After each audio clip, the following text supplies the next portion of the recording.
Hey Kurt, you're going to be eligible for arbitration this coming offseason, and we saw on the other side of the bay what the type of problems that can cause with Lincecum. If the A's do come to you and say, hey, we want to extend you out 4 or 5 years, is this a place you can see yourself locking into? I love this place. I love the fans. I love everything about it.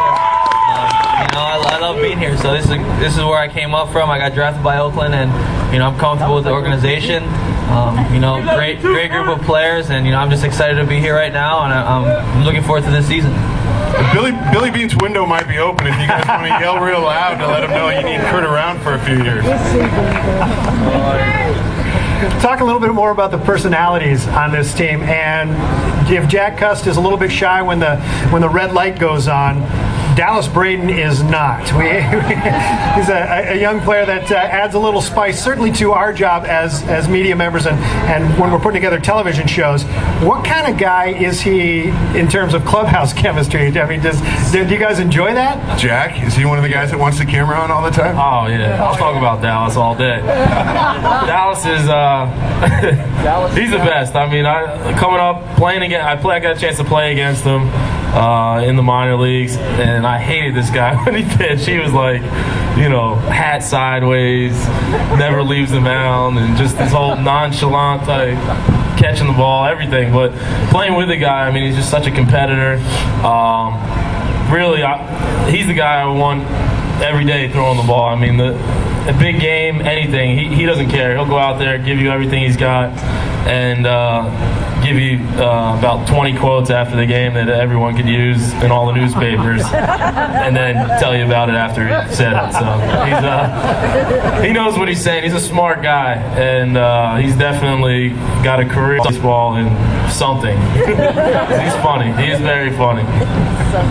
Justin Dukeshire coming back. What kind of example does that set for all you guys? For a player, first of all, to persevere through both physical and other off-field issues, to come back and re-sign with the team and want to make an impact where he was given an opportunity to do that. Mark, let me start with you. What kind of example do you think Justin sets for the rest of the team?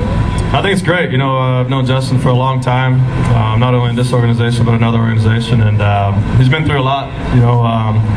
I've missed a full year like Justin did, and it's tough. It weighs on you a lot, and I know Justin went through a lot last year, and I think it's neat that he gave the A's a chance.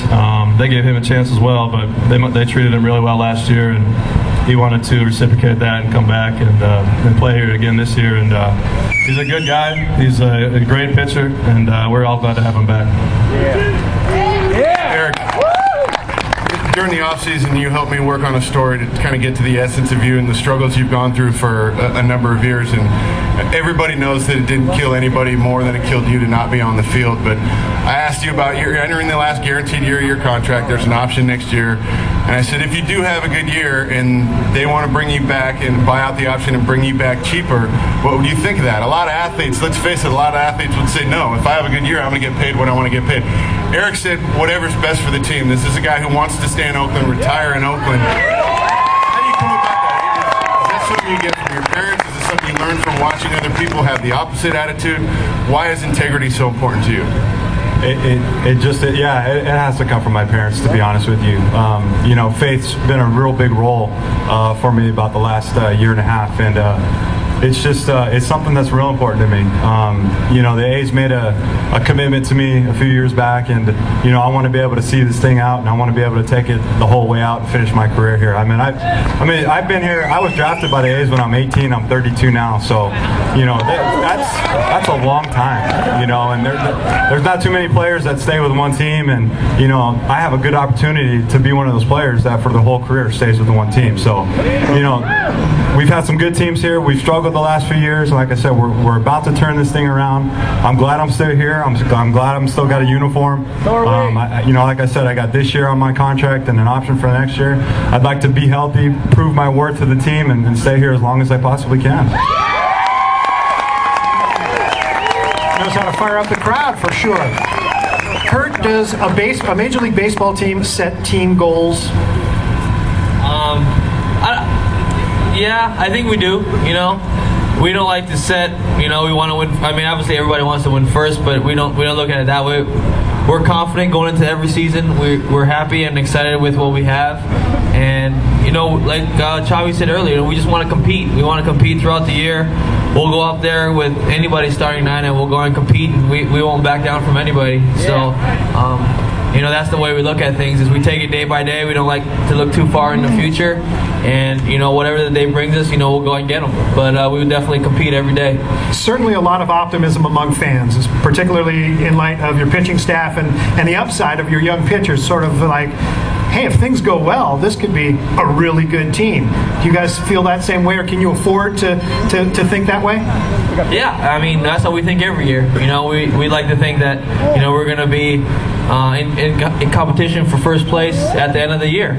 And this year's no different. You know, we obviously got great young pitching, and, you know, nobody's really talking about our offense, which kind of we like to kind of fly on the radar, but, you know, we're real confident with what we have. And, you know, Chavi, healthy, Jack, Mark, Sweeney, you know, we're excited. You know, we think we're gonna do some damage. So, you know, we're excited to go. We'll get him.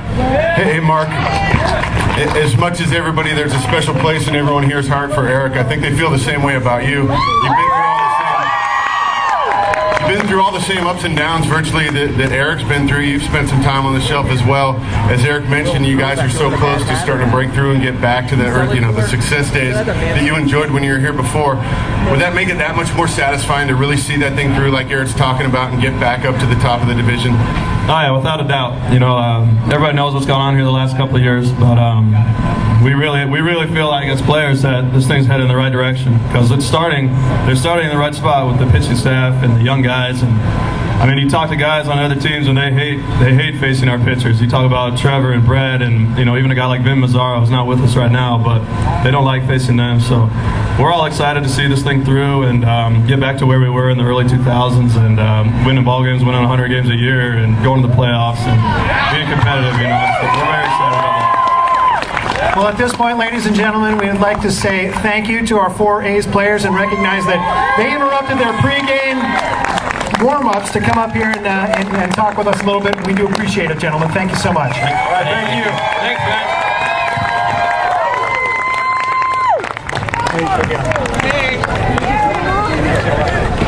Oh, just now